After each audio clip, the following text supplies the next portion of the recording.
Hi, I'm Howard Tipton, and welcome to Tip Talks. This is the Town of Longboat Key's regular video series on all things about Longboat. And what we wanted to talk today about is the March 11th elections, and we have 3 items on the ballot. 2 are town charter changes proposed, and 1 is a referendum question.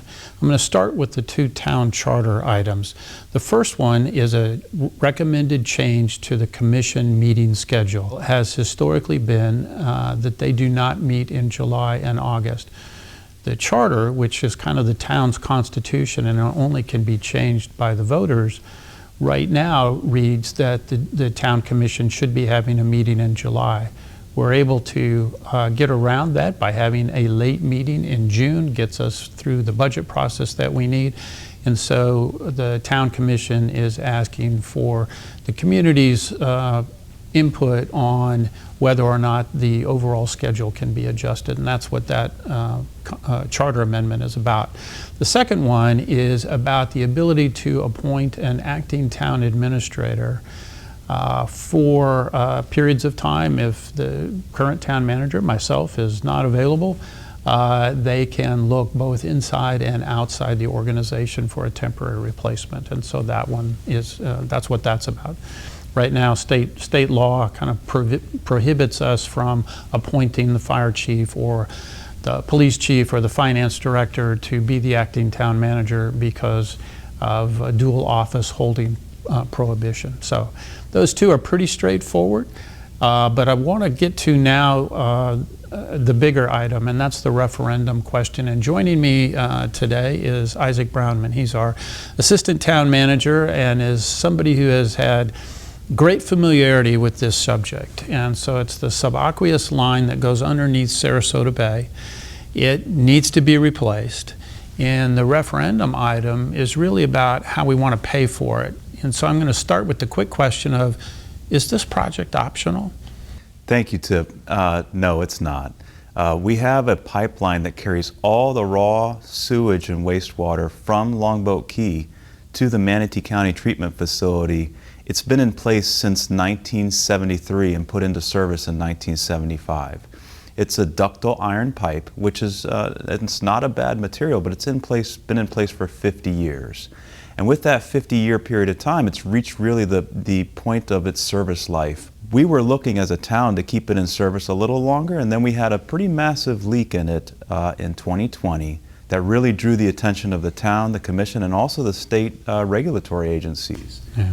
We had a leak on the east side of Sarasota Bay, and this pipeline itself runs under Sarasota Bay, which is a Class 2 environmentally sensitive waterway in a national estuary.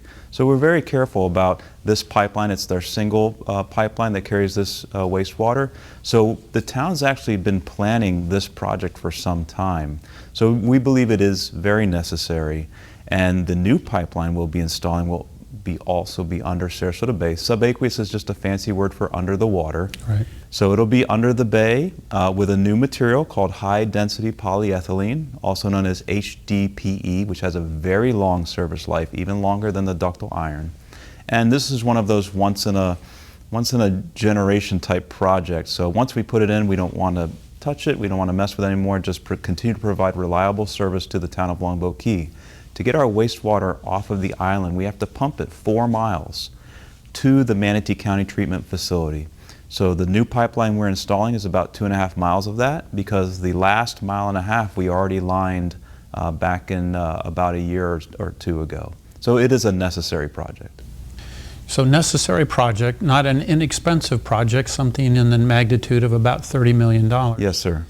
And so the referendum question is, what is that about? So the referendum question is asking whether or not the town should pursue what's called a state revolving fund loan. It's a loan offered by the state for water and wastewater type projects, and the beauty of that loan is its extremely low interest rate as compared to the market interest rate. So if the voters approve the referendum to utilize this loan mechanism, we will not be saving hundreds of thousands of dollars in interest. We will be saving in the millions of dollars in interest, at least by current calculations, $5 million, upwards of $8 million, and the longer the term, even more than that. So it is quite a beneficial loan program that the state offers, and that is the referendum question. The only reason that it's going to referendum is that that particular loan type requires another type of backing, and to do that, I believe it involves the general fund to back the loan amount. So that's why it's going to the voters. So it's a secondary pledge that the program requires. Yes, The utility rates currently have been adjusted already to account for this additional increase in expense for this lower loan cost option, correct? That's right. If for any reason this loan was not voted into existence, the town would have to vote for another loan type, like a general obligation or a revenue bond. We'll be paying a lot more interest, and we'd have to come to the commission and the community with a rate increase. Right now, the rates are built around an SRF loan mechanism. And so if it were to be approved on this, at this election cycle, no additional rate adjustments other than those already programmed in are necessary? That's correct. We are asking the voters for the flexibility to go up to a $33 million loan. Right now, the rates are built around about a $28 million loan using this SRF loan mechanism. So we're working diligently to keep the project within that sort of a loan scenario, but yes, sir. Otherwise, the rates would remain the same.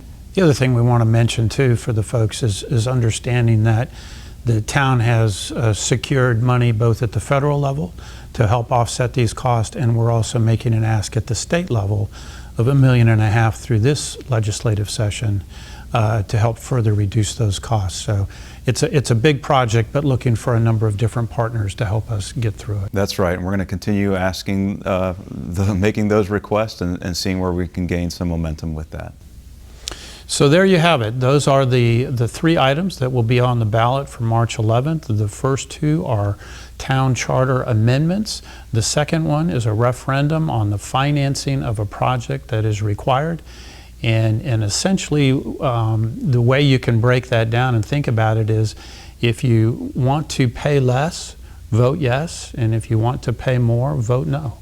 It's a factual statement, and the biggest and most important message that we want to get to you is to make sure that you do get out and vote and make your voice count.